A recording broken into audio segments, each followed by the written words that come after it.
नमस्कार दोस्तों, आज हाजिर हूँ एक नई कहानी के साथ। आज की जो घटना है आपको सोचने पर मजबूर कर देगी कि इस देश में कैसे कैसे लोग रहते हैं।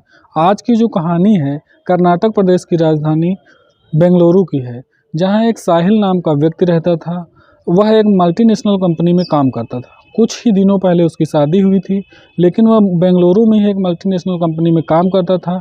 किसी कारणवश उसका ट्रांसफ़र मुंबई हो जाता है और वह मुंबई चला जाता है। कुछ हफ्तों के बाद वहाँ मुंबई में काम करने के बाद वह अपनी पत्नी को फ़ोन मिलाता है और कहता है, क्या तुम मुंबई घूमना चाहोगी? तो उसकी पत्नी खुश हो जाती है और कहती है, मेरा तो बचपन का सपना था मुंबई घूमने का। और फिर साहिल कहता है कि ठीक है, मैं तुम्हारा टिकट करा दूंगा। कुछ दिनों बाद साहिल फ़ोन करता है और अपनी पत्नी को कहता है कि 7 तारीख को तुम्हारा टिकट हो गया है और तुम ट्रेन से चली आना मुंबई। फिर उसके बाद उसकी पत्नी खुश होती है और उस दिन का इंतज़ार करती है। फिर वो दिन भी आता है, वो तैयार होकर के स्टेशन आती है और अपने वही उसी ट्रेन पे बैठती है जिसका टिकट हुआ रहता है। फिर वो अपने सीट पे बैठ कर के अपने सास-ससुर को फ़ोन करके बताती है कि हम ट्रेन पे बैठ गए हैं और जा रहे हैं साहिल के पास। उसके बाद साहिल को फ़ोन मिलाती है और कहती है कि हम ट्रेन पे अपनी सीट पे बैठ गए हैं और मुंबई स्टेशन पे मुझे लेने आ जाना। तब साहिल कहता है ठीक है। फिर साहिल समझाता है उसको और कहता है कि सावधानी बरतना और ट्रेन में किसी का कुछ दिया हुआ खाना पीना मत। धीरे धीरे सफ़र आगे बढ़ने लगता है और साहिल की पत्नी तान्या खिड़की से इधर उधर झांकती रहती है और देखती रहती है, अपने आप में खुश होती है। तभी उसके जस्ट सीट के सामने वाली सीट पे 2 व्यक्ति बैठे होते हैं, वो भी अनजान रहते हैं। फिर वो देखते हैं और उससे कहते हैं, क्या तुम पहली बार सफ़र कर रही हो क्या? तभी तान्या कहती है कि हाँ, मेरा तो मुंबई पहली बार सफ़र हो रहा है। फिर धीरे धीरे रास्ता कटने लगता है। फिर तान्या अपने बैग से कुछ खाने के लिए निकालती है और खाती रहती है। तभी दोनों व्यक्ति उसके खाने की ओर देखते रहते हैं। तभी तान्या कहती है कि भाई साहब, आप भी लोगे क्या?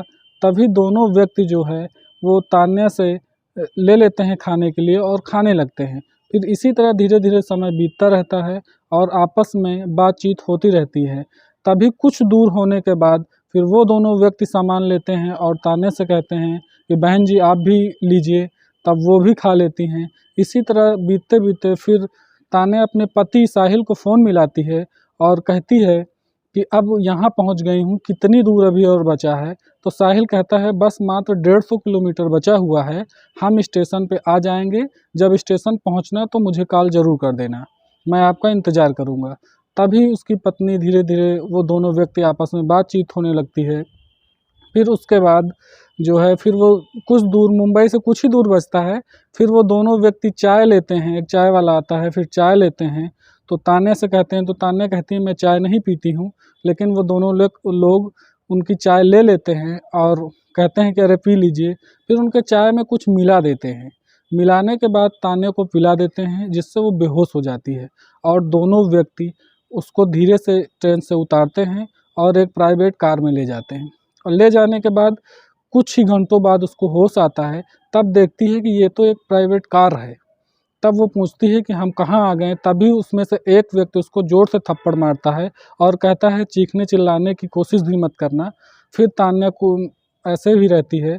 उसके बाद समय बीतता है, 1-2 दिन उसके साथ गलत व्यवहार किया जाता है। उसी गाड़ी में होता रहता है। गाड़ी में ड्राइवर अपना गाड़ी चला रहा था, दोनों व्यक्ति उसके साथ पीछे बैठे थे। तभी तान्या इधर-उधर आवाज़ें चीख-पुकार कर रही थी। उसके बाद फिर वो दोनों व्यक्ति रेड लाइट इलाके में जाते हैं और उस महिला को एक कोठे पर बेच देते हैं, जिससे वो महिला गिड़गिड़ाती रहती है कि ये मत करिए, ऐसा मत करिए मेरे साथ। तभी वो दोनों व्यक्ति कुछ सुनते नहीं हैं, बेच के चले जाते हैं। वहाँ उसका पति साहिल स्टेशन पे इंतज़ार करता रहता है। फिर वहाँ सीसीटीवी फुटेज जो है चेक करवाता है स्टेशन पे, बहुत परेशान होता है, गुमशुदगी का रिपोर्ट लिखाता है।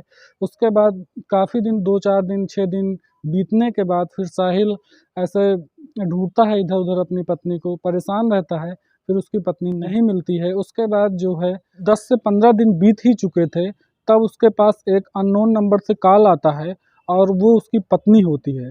और पत्नी सारी बात अपने उससे बताती है कि हमको यहाँ-यहाँ ऐसे-ऐसे हैं और आप आ जाइए मुझे लेने, नहीं यहाँ सब मार डालेंगे। फिर पति प्रयास करता है और उसी कोटे पे ग्राहक बनकर जाता है। तभी जब जाता है फिर अंदर उसी लड़की को, कई सारी लड़कियां होती हैं, उनको दिखाया जाता है, सबको रिजेक्ट कर देता है और उसी अपनी पत्नी को के पास जाता है और कहता है बस यही लड़की मुझे चाहिए। फिर उसको लेकर अपने कमरे में चला जाता है वहीं कोठे पे। फिर उसकी पत्नी से कहता है कि अब क्या किया जाए, सोचने समझने का टाइम है, यहाँ से कैसे बाहर निकला जाए। फिर उसकी पत्नी रोती रहती है और कहती हाँ मुझे यहाँ से जल्द निकालो। तब उसका पति वहाँ से फ़ोन करता है पुलिस कंट्रोल रूम को और सारी बात बताता है। फिर पुलिस जो प्रशासन वहाँ की होती है मुंबई की, फिर वो एक छापा उसी कोठे पर डालती है। फिर वहाँ से साहिल और उसकी पत्नी को आराम से वहाँ से निकालती हैं। वहाँ बहुत सारी लड़कियाँ होती हैं जो ऐसे ही फंसी रहती हैं। फिर उस कोठे मालिक को गिरफ्तार किया जाता है और जेल भेजा जाता है। तो आज की कहानी का मतलब ये होता है कि मेरा कहने का मतलब ये है कि आप लोग सतर्क रहें, जागरूक रहें और सफ़र करते वक्त किसी का दिया हुआ कुछ ना खाएं, नहीं तो लोग आपका गलत फ़ायदा उठाएंगे और गलत चीज़ों में ले जाएंगे। तो आपसे यही निवेदन है कि आप जागरूक रहिए। आज की कहानी बस यहीं तक। कल मिलते हैं फिर एक नई कहानी के साथ। नमस्कार।